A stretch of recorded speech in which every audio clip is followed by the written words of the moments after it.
I really like upholstery fabric because it was designed with this purpose in mind of covering a piece of furniture and being sat on. Once you have a remnant that's like, this big, you can't use it to cover fabric. Its original purpose is no longer there.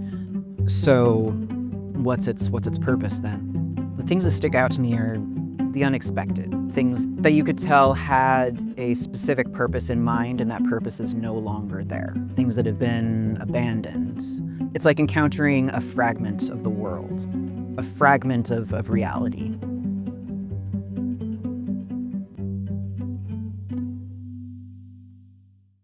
Hello, I'm Devin River. I am the cover artist for Olympia Fall Arts Walk. I started by making a few quilts. I made a quilt for myself, just for my bed, out of a bunch of old jeans and a tablecloth, and with these little blocks, these little building blocks.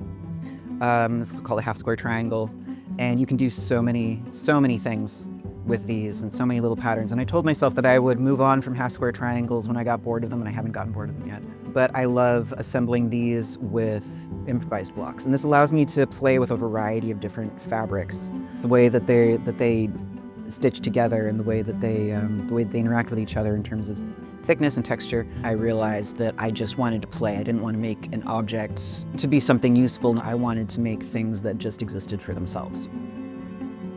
So I started with the series that I ended up calling the bugs. So they're like little mini quilts, but I mounted them on wood so they would stand apart from the wall a little bit and have their own sort of grounded importance as an object, and showcasing the fibers of each of the scavenged materials, each of the dyed materials. Like a quilt is like a patchwork of a family's history or a community's history. The things that I make are like a patchwork of now.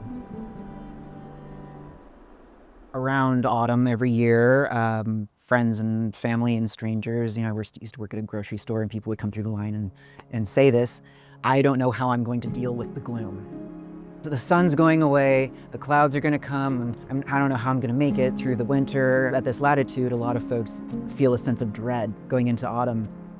I've always loved it. I wouldn't want to live anywhere else. I love this quality of light that we get because the colors pop out in a way that they don't at other times of year. The indirect light, the grayness makes colors sort of come alive in a way that they don't when the sun is beaming directly on them. The color of people's hair, the color of the vegetables in your shopping cart, the glow that's emanating off of everything is totally different. Maybe I'm absolutely insane, but that's what I see.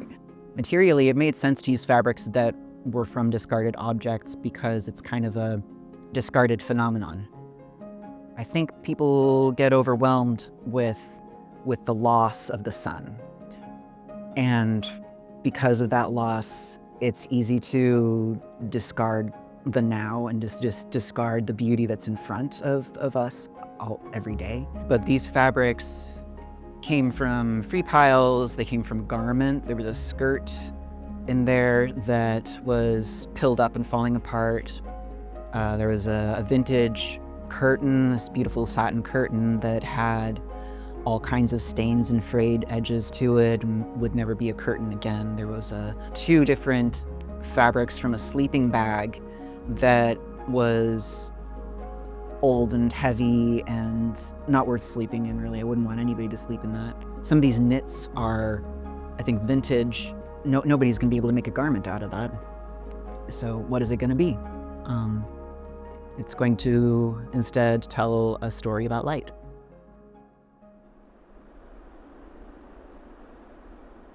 I wanted to give the light context, and I wanted to give that context depth of its own.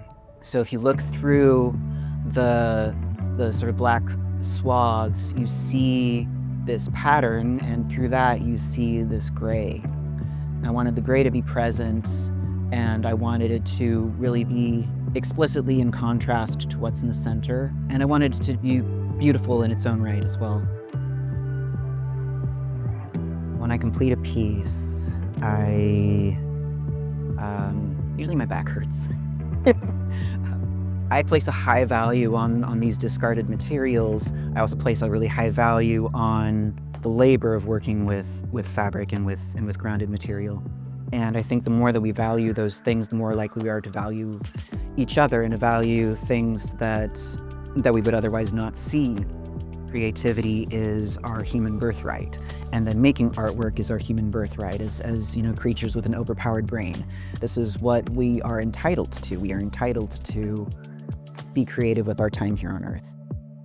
I want people to allow themselves to feel connected to it. I want people to allow themselves to feel the sensuality of it as if they're touching it. I mean, don't touch it, please, but I would love to see my works on view in public collections, in museums, in schools, in places where people can see them. We all deserve to have complex and beautiful things in our living spaces.